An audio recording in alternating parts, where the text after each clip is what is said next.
India is changing and it's a fast growing market when it comes to the hospitality. Today, with an inventory base of 200,000 rooms, you're looking at adding another 100,000 in next 5 years.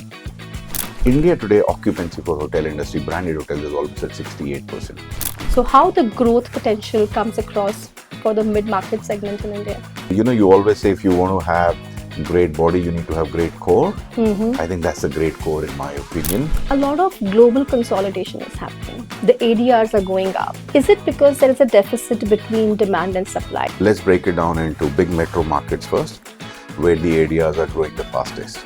That the occupancy levels have still not hit a threshold where you can start yielding out on a higher rate. So let's get into the segment of technology and artificial intelligence here. Companies like you and entrepreneurs like you will always be in the business because you have the capability and the whole networking of doing R&D and keep on coming up with new solutions. New innovations. How the leadership is bringing this technology makes a lot of difference. We got you. Until the time we were not on auto push, we had a very kind of divided opinion. As soon as auto push came into play, it changed everybody's perspective.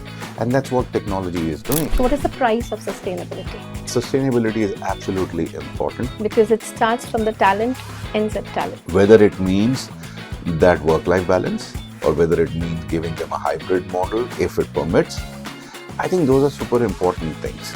It's about the generation now because this generation needs everything very quickly. Interestingly, they have a lot of interesting stories to talk about.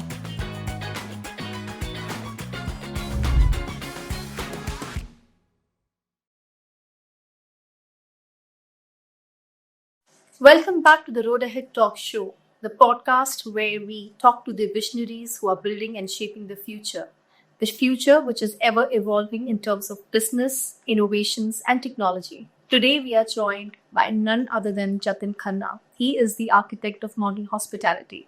He has invested close to 3 decades of his time working in different brands at hotels across the globe. He's a hotelier who's not just following the trends, but he's setting the trends for the Indian hospitality market, which is ever changing and ever growing, especially in the mid-market segment. He leads a portfolio of close to 142 properties across the bustling Tier 1 cities to emerging Tier 2 and Tier 3 cities, while maintaining the balance between the global standards and the local authenticity. From the intricate strategies of revenue management and technology to people and talent within the company, he is leading a mega portfolio at the Sarovar and ensuring that he's building Sarovar for sustainability and the future. He's here to talk about the Indian hospitality industry, the growing mid-market segment of hotels, and the changing sentiments of customer segments. So without wasting any time, let's get to our discussion with Jatin Khanna, the CEO of Sarovar. Thank you so much, Jatin, for being on the show at the Road Ahead Talks. And without taking in a lot of time, our viewers are really looking for a great answer from you when it comes to hospitality. They are looking for a lot of insights in terms of innovations, technology, how are you changing the paradox and all those things. So today's questions will be around Sarovar. Sure. But more importantly, around the entire hospitality industry, because this industry, you are doing some very interesting work as we were speaking before this. And people would love to hear about what are these interesting things around technology and all, right? So I'll start with my questions first so that we warm up the audience as well and we get to understand the industry better from your side. Okay. So my first question to you is that India is changing and it's a fast growing market when it comes to the hospitality. What is fueling this growth? And how do you see a long-term sustainability of a hotel chain in this industry in India? Okay, so let me say this, that yes, we are at a curve where the Indian hospitality industry is really growing fast.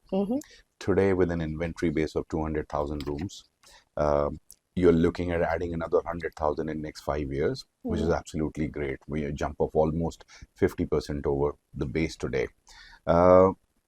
So I think from that perspective, there are a lot of macro indicators, as you may say, and this may sound very repetitive, but the way India is growing today, When you look at the latest indicators, 6.8% GDP growth, fastest growing economy, fourth largest economy.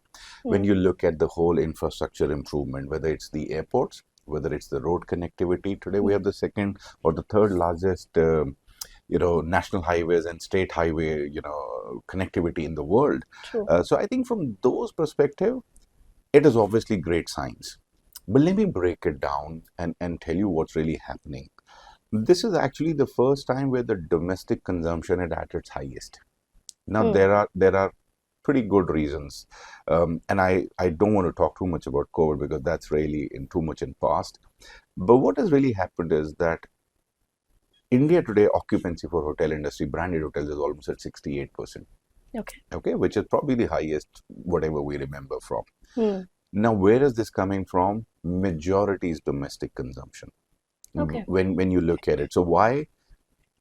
You look at what's happening with the whole road connectivity and how many breaks people are taking. You look at the Indian corporate sector. Okay, you look at double income, no kids, couples, how it's changing. So when you start looking at these macro indicators, when you look at SUV sales in India today, it starts telling you that what are people doing. Today, when you look at it, your top 15 destinations in India from a revenue point of view or RevPAR point of view, as we call it, 10 are leisure destinations, right? When you look at the whole religious segment or the sector or the spiritual sector, that was like a sleeping giant, which is really coming out. When you look at how underpenetrated Ujjain is today, or how underpenetrated Somnath is today or Rameshwaram is today. But you look at the footfalls happening over there. Mind you, that's one segment which is actually growing the fastest overall India portfolio. Right? So when you look at it from that perspective, and even if you remove, as we always used to say, India is about Delhi, Bangalore, Mumbai, Hyderabad, Chennai, you remove that, your other next 10 destinations are all tier 2, tier 3 cities. Right from Mathura to a Lonavala to a Jim Corbett. Look at what's really changing or happening.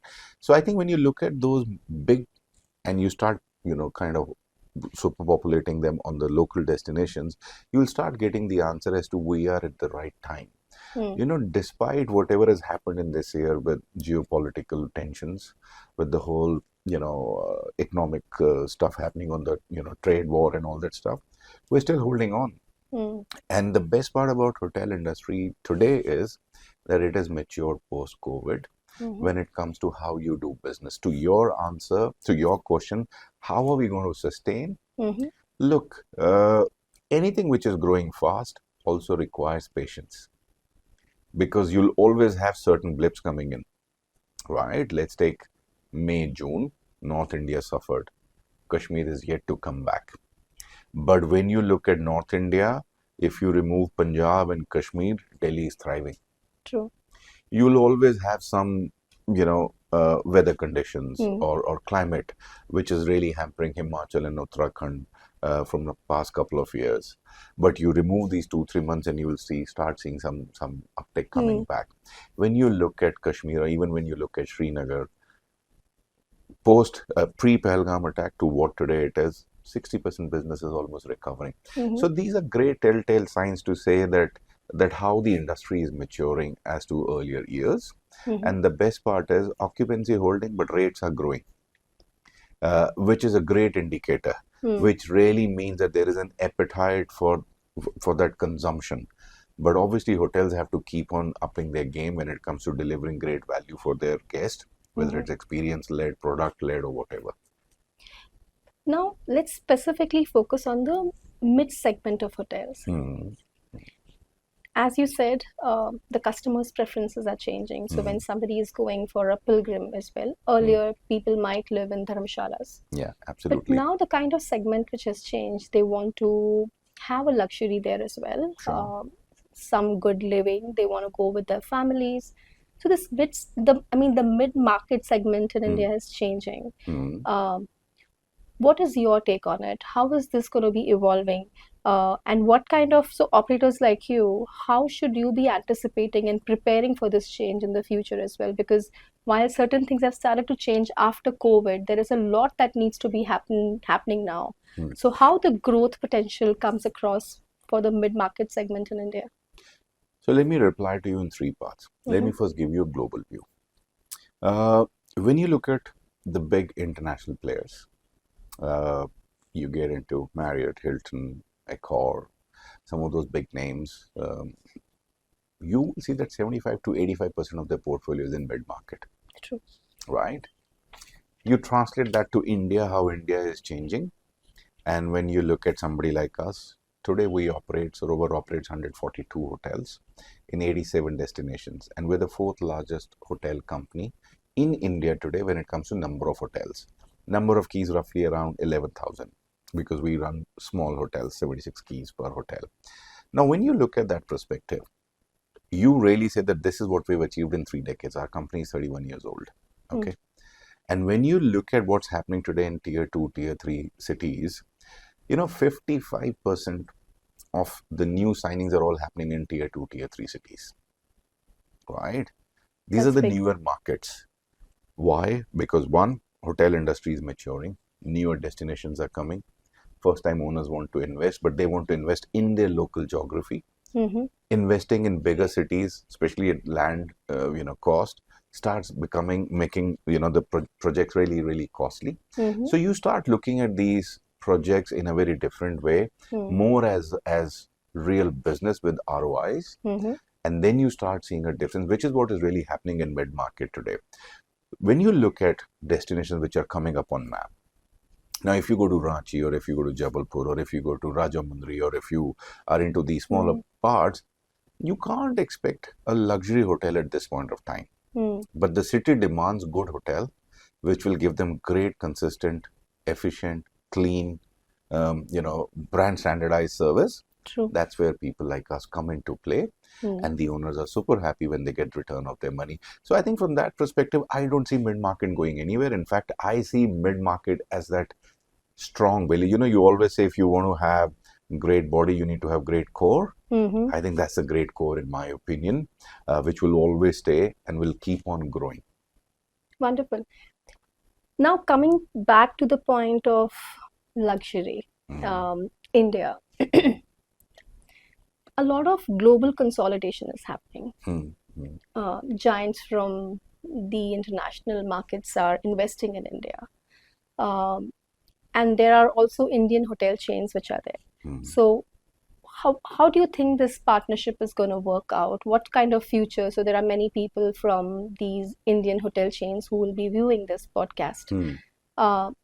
What do you have in mind? How does this partnership work? Because Sarovar itself is partnered with Louvre. So how does this impact, and what's your thought around it? So let me say this. First of all, this is a great time when it comes to consolidation, as you said. But let me turn this on its head to say no company would ever make an investment if they don't see meat in it. Right? So 2017, Louvre Hotel came, picked up stake in Sarovar Hotels. Okay. We've had recent consolidations between Accor and Tribo and then you had Marriott and Fern coming up with series by Marriott. You had Taj with Clark. When you start looking at this, what is the biggest indicator? That there is enough headroom for everybody to grow, and this consolidation really means that some of these big players want to grow fast by consolidated, but going into markets which probably would have taken them time. So this is more like a plug and play. And when you look at it from the domestic players point of view, they are now leveraging on bigger brands, whether it's their loyalty program, whether it's the brand identity, whether it's the channel distribution or anything else. So it's a marriage of convenience, but it's also great return from a guest point of view, who today now has got so much of other brands which are coming into their cities. Let's give you a simple example. If you go to a city like Sholapur, we run a beautiful hotel over there, and there is a firm which is about to open. Now, all of a sudden, that is going to become a series by Marriott. Now, think from a domestic tourism point of view, or from a local experience point of view. Now the local guys or the corporate guys traveling over there, or people who are traveling for religious purpose over there, getting a Marriott as well as a Sarovar over there now. So yes, I think consolidation is good, but it's only because there is good meat in it, which is what companies can see. So earlier you had said that the ADRs are going up. Yes. Is it because there is a deficit between demand and supply? So demand is going up really well, but there is a deficit in terms of the quality of supply that we have. So we might find boutique hotels here and there, but the quality of supply, where it's a brand which we have, do you see that deficit happening, and because of that the ADRs are going up? What could be the reason? So let me say this, that this is first time in our industry. Let's break it down into big metro markets first, where the ADRs are growing the fastest. You're absolutely right, because supply is less over there, or growing at a lesser pace as compared to demand. Which is why when you look at total RevPAR or the ADRs are growing around 8%, RevPARs are going around 12%, something like that in bigger markets. But the scene changes in tier 2, tier 3 cities, where the RevPAR growths are around 4.5%, 5% tops. Okay. Now what that means is that the occupancy levels have still not hit a threshold where you can start yielding out on a higher rate. Okay, but the occupancies are building. You're still growing ADR. It's not that you're not growing ADR. Year on year, you're still growing ADR. Now, minus barring some micro markets, it's a supply and demand. Simple. Pricing is nothing but a supply and demand. True. Seasonality has started coming back. There's a lot more normalcy now, which is there within the calendar year. But it's all about supply and demand. And this is the first time, which is why when I started talking about domestic consumption, that is what is really fueling. Yeah. You look at it to say that 5, 6, 7 years back, take your own example, or if I take my own example, probably you would take 2 breaks in a year.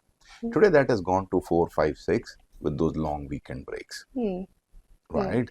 You really, really have to see, we always laugh about this, that a long weekend, Delhi Jaipur or a Delhi Dehradun highway becomes more like an artery road within Delhi. Your travel time almost increases by 40, 50, 60%. Right? In itself shows how many people are taking break. Yeah. What's really happening. We thought that the whole, weekend escape, especially within the cities, will be limited only to that COVID or little post-COVID period. It is still existing, right? Because people really are taking the break. Disposable incomes are high. They're getting great deals. So I think it's all coming together. So it's a supply and demand, simple as that. The best part is we still do not have data for this year, and you started conversation by talking about Lighthouse and STR. Do you know last year group segment was actually the highest growth in terms of rate amongst all the market segments in India as an industry? Wow. And if you compare it to a few years back, that was like one of those segments where it was like a filler. Give them the lowest possible rate for weekend, you fill the occupancy, you get the base occupancy and all. So that's the difference we're really talking about. Here, what I'm understanding is that the guest experience has become very important, because now the customers or the travelers, they want more number of vacations, but they want to go to a vacation place where they get a good experience, where they can take their families along with them. So those 2 to 3 days that they're traveling and they're away from the home, they want a great experience. Brands like you, I mean, as you said, more than 142 hotels across India. How are you ensuring that the guest gets a very unified experience anywhere they go? So if I'm trying out Sarovars in Gores in Noida, I will get a very similar experience if I am in Rajamundry or anywhere else. Right? So how is that brand consistency of experience that you're delivering to your customers? See, those are very much set in tone in terms of our brand standards. But to your point, what has really changed today is a hotel does not sell just because it's a hotel. Hotels have started changing and investing more into destination marketing. which means that you put destination on top of hotel, which is where you really become sellable, right? And what I mean to say is that how do you bring local experiences? True. Right? Now, let's take an example of Jim Corbett. Every hotel will sell you the same safari. But if you do not bring some special events into the hotel, whether it's a pop-up in terms of food, whether it's the whole food culture, what you're presenting during your breakfast, or whether it's your evening stargazing to any other activity, then it starts becoming like you've got a destination of safari plus some other activities which are bringing local experiences. If you're in Delhi, probably you may not see a star, but if you're in one of those clear areas like Rishikesh, Jim Corbett and all, you would love to do that. Now that is what is really bringing the hotels alive if you look at it. So in my opinion, that destination marketing, where a person is choosing, how you're curating those experiences, like we've tied up with Turnio, which is a third party, where our experiences sell on their website, on our website as well, to the tune, right from something inside the hotel to outside the hotel. We try and put that together and create those experiences. So now what you're doing is you are doing more than what your brand standard tells you. See, what your brand standard tells you is, here is my pillow, here is my duvet, here is my amenities, here are my dry amenities, here is my breakfast, right? That is telling you the minimum, which is where when you walk into any of our Sarovar hotels, you will find exactly same everything. What comes on top of it is really the game changer. And I think that's where today every hotel company is doing a lot. And that's where the hotel industry has changed. That whole word of experience, which probably a decade back used to be associated only with luxury brands, is no longer the case. True. It needs to be with everybody because that's what every traveler expects. To give you a very simple thing, we started this journey 3 years back where we said, let's understand from our guest whether they are getting what they expect or not. And we were the first company, and probably I don't think any other company has done that, that our guest review questionnaires, which we send to our guests when they check out, every segment has a different questionnaire. Corporate, business, corporate, leisure, and pilgrimage, with different sets of questions to tell me insight as to whether my hotel was able to deliver that local stuff in a proper fashion or not. So if you're going to my hotel in Vrindavan, there is a specific question about whether we were able to organize local religious visits for them. Was the hotel able to assist them? Did the hotel have all the information when it came to the local temples and all, or the local religion? Now, if you're staying in Delhi, none of those questions are there. True. But we're very specific, saying, did you enjoy the breakfast? Did you like the internet? Did you get a comfortable sleep? Very business specific. Yeah. Exactly. Very interesting. Yeah. So here you're collecting a lot of data. So let's get into the segment of technology and artificial intelligence here. This is a lot of data collection that is happening. Yes. Right? You're trying to understand the sentiments of the consumer who has just consumed the service by staying at the Sarovar. Data and technology go hand in hand.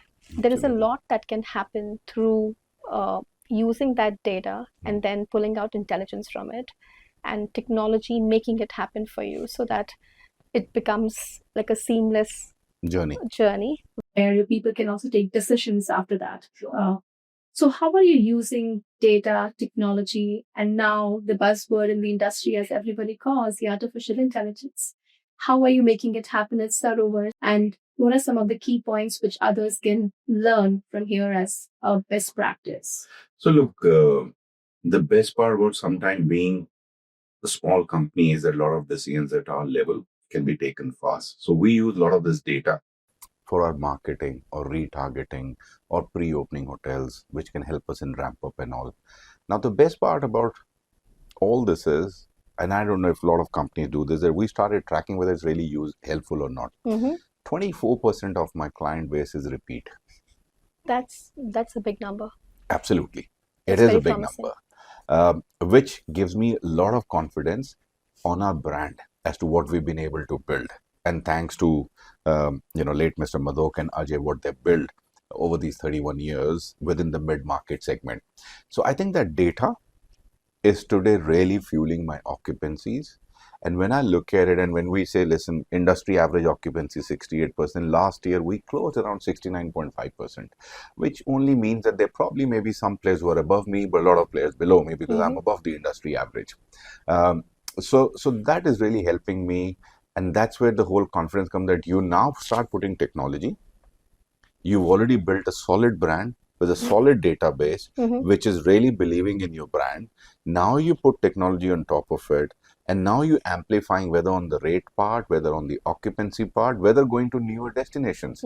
Don't forget, every time an owner wants to invest and he says, let me go with Sarovar, there is some reason. And he sees that return coming fast, ramp up coming fast, or something happening fast for him. So that's where the technology comes on top of it, to the tune that whether it's our rate management, whether it's our CRS management, whether it's our guest review management, everything is online today. Now, one thing which I'm very clear, and we're very open about it, I don't pretend that we have done a lot in AI world. I do not pretend. But is there scope? Absolutely there is. And that's where my initial conversation with you was happening. We want to do a lot in that field. I'm not the best guy because, as you rightly said, it's a buzzword. It's more like, good morning, how are you? I can say, oh, we want to invest in AI, but nuts and bolts will come from the experts, which is what we want to do. We are already looking at completely revolutionizing our website, how customers see us, how they make booking, and how their booking experience would be. That probably would take us another 10 months to 12 months as to what we're doing today. That'll really change. Last year we started doing, first time ever, a quasi call center. Quasi call center. Yes, these are females who want to come back but work from home, and they've got multilingual capabilities. We put in technology. So if you are sitting in Bangalore and if you call my toll-free number, the call will be directed to a lady who can speak in English and Kannada. If you call from Amritsar, it will go to a person who can speak in Hindi, Punjabi, and English. And this person is sitting wherever they may be sitting. Wherever they are. But the way we've done is that here are my major states. These are my language capabilities. Third party comes in place, and I love that third party word. Sometimes people may think that I've almost outsourced the entire company. It's not like that. We still run the business, but they come and play. They direct the calls, and what that has done is that my missed call percentage has come down. My conversion has gone up, and mind you, my conversion is coming on a higher rate. Right? It's a very simple thing. It's an emotional selling. True. If you start talking in the same language, you're able to upsell. You're able to do some more value add-on. You're able to create a brand promise which is really connecting with your emotions, that I understand this person. So true. Okay. At the same time, while we sitting in Gurgaon, Mumbai, or Bangalore, we can look at the whole productivity as to what's really happening and whether it's yielding the right results or not.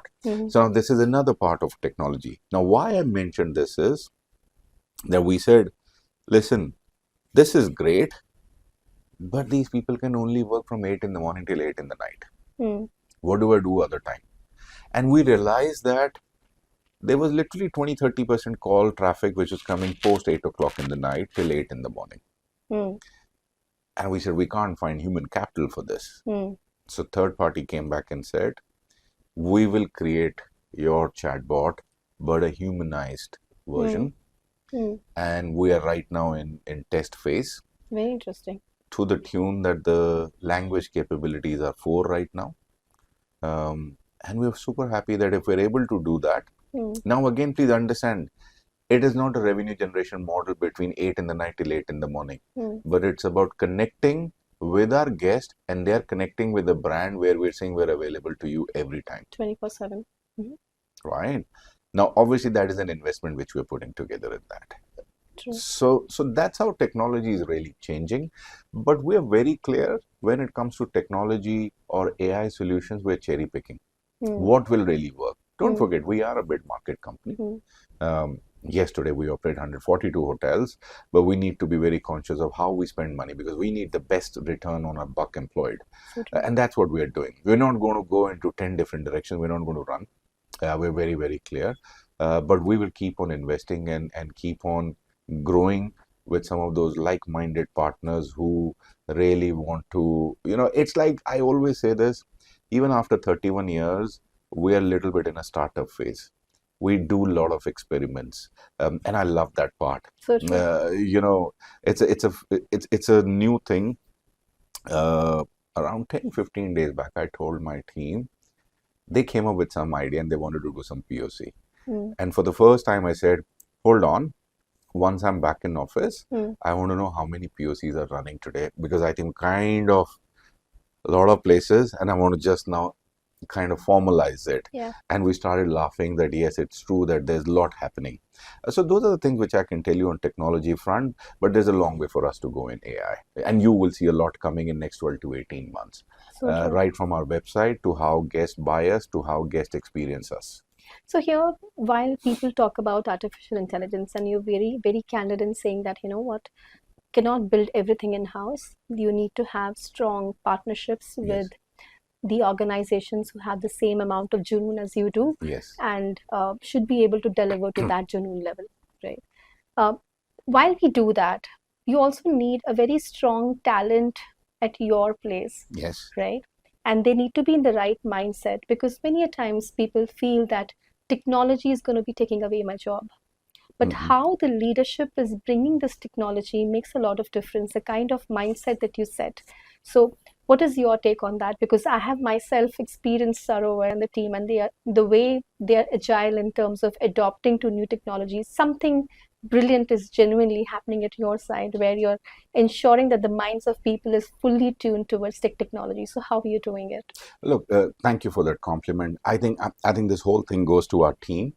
And a lot goes to our board, which is headed by Ajay, how they've empowered us, how they've told us go ahead and do it. It's okay to experiment. It's okay to fall.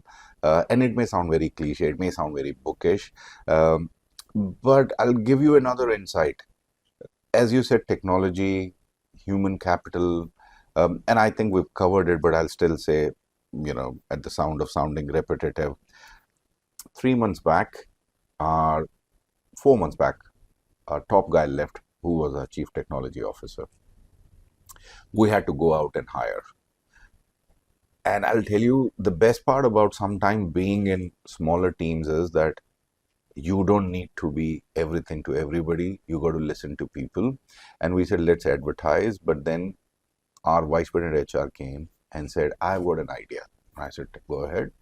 And we called our senior vice president commercial as well, Akshay, and we got into the small huddle and we said, we're not going to hire a chief technology officer. We already have a great person in Harminder, or as Harry, as we call him, who's been with the company for 20 years. And he knows Sarovar like back of his hand. We said, we're going to give him extra manpower and we will create a new separate wing, which is purely IT operations to run day to day. Today, our problem is, it is just not about revenue management, whether it is HRMS, whether it is BMS, whether it is energy efficiency tie-ups, whether it is your softwares or new technology coming up into cloud versions or whatever you want to do. So we said we want a person who's not a typical IT guy coming out of hotels, but a business transformation manager who will change the business, how we do business. Wow. And we said, let's look outside hotels. Mind you, we're still looking. We've got good interest. We've got some great talent. But it's about the whole DNA of the company. Yeah. And please understand this DNA of the company, and I'm sorry if I'll take you back in history, is 31 years back. And I always give this example. Today we talk about technology, AI, all that stuff, because these are the new buzzwords. So two people who founded this company, late Mr. Madhok and Ajay, they were both from Oberoi's. At that time, hotels only existed in luxury world. Right. So here comes two people, and especially Mr. Madhok, who had a very clear vision what he wants to get into. And he had the confidence. So there were two C's, which is clarity and a confidence. Now you had to come back with a consistency, which is where the brand standards come in play. First 50 hotel took us 17 years to do. Next 50 took another 11 years. Last year we opened 27 hotels. This year we've already opened 15. So now you can imagine how fast the growth is happening. But by somebody 31 years back who thought that mid-market is going to be the way forward in India, and that was his vision. And after that, a lot of companies have come in mid-market who are doing very well. And that's where this whole space has been created. So I think it's the DNA of our company which tells us to experiment, move forward, and we always say till the time you're moving forward, we're perfectly fine. We don't do a lot of meetings. We take quick decisions. That's what changes our company. When we come out of a meeting on something, we'll never have another meeting to discuss it again. We come out by saying this is what we want to do. I don't know if you remember your first meeting with us. By the end of it, it may come across that we were a little impatient or I was a little impatient. I said, okay, fine, let's do POC. Let's not talk right now. Let's talk. Proof is in the pudding. As simple as that. Let's do something, then we'll talk whether we're in the right direction or not. And let's assume we're not in the right direction. After 3 months, we can always part ways. That's as simple, long and short of it. So I think it's in the DNA of our company, if you ask me. Very true. Yeah. Very true. This is a very interesting segment. Please. Sustainability. Sure. Like artificial intelligence, AI as a term is everywhere. People, not just in the hospitality industry, across multiple industries, they're talking about it. But sustainability is also one term which is being spoken about a lot. But how much is it getting executed is a question. Secondly, how much is the consumer, the traveler, ready to pay for it? So what is the price of sustainability, right? So what is sustainability, how we are doing it? At the same time, what is the price of sustainability? Because in the end, as you rightly said, this is all about business. Sure. Is there meat in it or not? Sure. Right? So how much of the meat is it taking away and how much of meat is it adding to the future of the hotel is very important. Your take on sustainability? So first of all, sustainability is absolutely important, not because it's the buzzword, but also because the way of doing business. So I'm going to divide it into two parts. One, running hotels. It becomes a little difficult to bring in new technology. As I said, it's capital intensive market or industry, or to change the design and all. But when you look at newer hotels, whether it's platinum LEED certification, whether it's getting your solar powers right from day one, whether it's getting your RO plant, whether some of those things, those things are, given today. Very true. Which will happen. So I think it's more about hotels, and I think I always give full credit to somebody like ITC. Look at what they've been able to do within their big hotels, which are really, kind of been there, and they've gone through the whole process of platinum LEED certification and all. So I think it's about genuine interest from the leadership to push.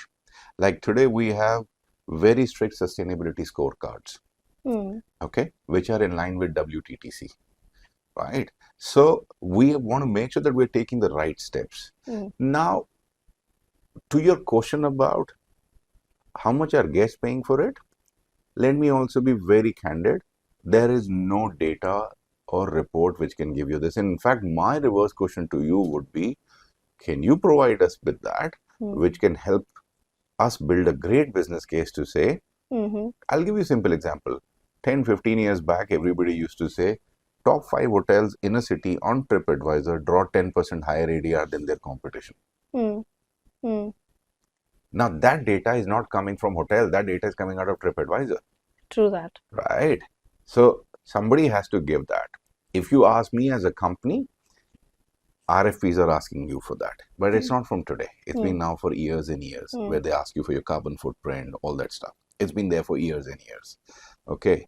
Sometimes it can become a little tick in the box exercise, and I don't want to get into that. But in my opinion, it all stems from the leadership. And if you are serious about it, I gave you an example of our hotel in Sri Perumbudur. You could have done a simple glass bottling plant for a 156-room hotel. It would have costed you 10 lakh. You could have capexed or you could have opexed, whatever you wanted to do. But we wanted to put a statement out that this was our own hotel and this is what we're doing as professionals, as hoteliers. And when you do that, you can now go to your owners and say, you know what, do this. This will help you in long run. But if I would not have done that, and I go and present them a PowerPoint presentation by giving them how great this technology is and how this will look great in a room, it doesn't sell because I did not do it in my hotel. Right? So I think it's about saying that you got to first be serious about it, and I think a lot of companies are serious about it today. Every company is doing something or the other. It's a journey which will keep on evolving, in my opinion. Yeah. Wonderful. Now, this brings me to my final question to you. Right.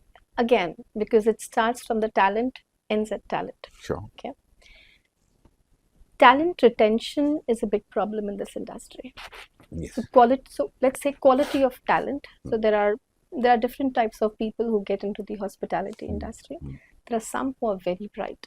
Yes. Very bright. Whether it talks about, they talk about their numbers, they talk about their understanding of technology, understanding of how the business is getting operated.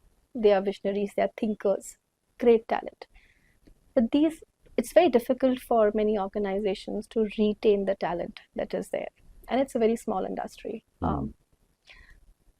How should hoteliers retain the best talent of theirs? What are some of the best practices as per your experience, whether at Sarovar, before this, you as a person, as a leader? What is your thoughts? So, look, I'll tell you something. Nobody has got a silver bullet to answer the question on talent by saying that they've got this sorted out in their head or in their company. It is a problem. Why? Because one, growth. Second, we're not the most attractive industry. Please don't forget, and a lot of time I get into trouble for saying this. We were not nice to our associates, our employees, our whatever you want to call them, colleagues when COVID happened. Right? So it's going to take a lot of effort to bring them back. Okay. Right? So that's one part. But again, that's like, okay, that's standing on a high moral pedestal and making that statement. Forget that part. Look, for us, or let's take my example. What has really worked for me in my 30 years? I think my superiors, my mentors, my company were listening to me. Okay? It is very, very important that you listen to your people. And when I say listen, it's not about having a structured conversation all the time. Please understand that you got to always be along the curve with your generational workforce requirements. True. Whether it means that work-life balance, whether it means fancier title but less salary, or whether it means my weekend offs, or whether it means giving them a hybrid model if it permits, to whichever discipline. I think those are super important things. Now coming to Sarovar, what happens with us is that because we are into smaller cities, lot of our workforce, especially in rank and file and supervisors who've grown up supervisors with us, do not come from a pure play hotel management background. What that means is that we got to invest a lot in training them. Yeah. Right? We were probably one of the first companies who's got a full-fledged training department in our company with a head of training, with almost regional training managers, south, east, west, north. And on top of that, we've got a pre-opening training manager. And on top of that, there's a general manager for complete L&D department. Why? Because we've realized that if you're going to go to a smaller city, okay, we've just signed a hotel in Motihari. Now, 2.5 years, 3 years from now, if you're going to open that hotel, and if you expect a Delhiite or a Mumbaiker to go and work over there, no, I don't think that will be best. But a guy working in Delhi, Mumbai, Bangalore who wants to be closer to home may go back, but he'll go on a HOD level or a supervisor level. But to fill up the rank and file, they'll come from my local communities, which means that I need to train them. Very true. If I need to train them, I need to put my resources. And when I put my resources behind it, that's where I'm able to see that they come up to speed quickly. They are with the company. Now, obviously, you do a lot of other parts. We've got our own internal general manager development program. Third batch now, our success rate is 90%. Okay. Which is absolutely great. My target is, like any other company, we put our targets that by the time in next 5 years, 75% of people in opening hotels should come internally or internal GM. Then we've started our Sarovar Learning Development Program, which is the shortest management training program, only for 12 months, housed at our own hotel, Hometel Chandigarh, done a proper classroom training, coming out of smaller hotel management schools, and then making sure that we create a roadmap that within 5 years, with 2 pit stops in between, they will end up becoming an operations manager, stroke hotel manager, or a general manager in a small, big, medium hotel, whichever way. So I think those are some of the things which we're trying to put together, but it's an ongoing process. But as I said, nobody has the real answer to say what is one thing which is working for them. What has worked for me is that my bosses used to listen to me. Sometimes they used to tell me, you're super impatient. Sometimes they used to tell me, you want something every 2 years. When I translate it today, today's generation needs everything, something different every 8 months or 1 year. Yeah. And it's about listening to them. That's what I would say.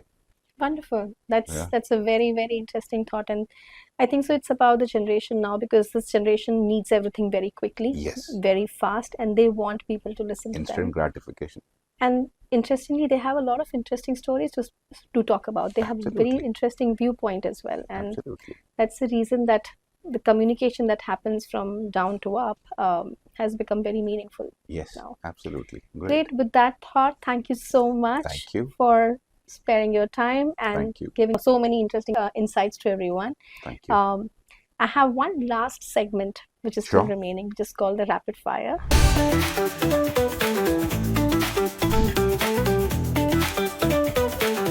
More intense match, a revenue strategy sprint or a badminton final?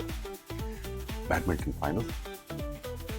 Serve or smash, your preferred move on the court and in business? Serve. That's the first advantage. You get that, you're home. Super. Tier 1 or Tier 2, which city type surprises you the most with guest expectations? Tier 2. One thing you would never compromise on, no matter which city the hotel is in? Integrity. Very interesting.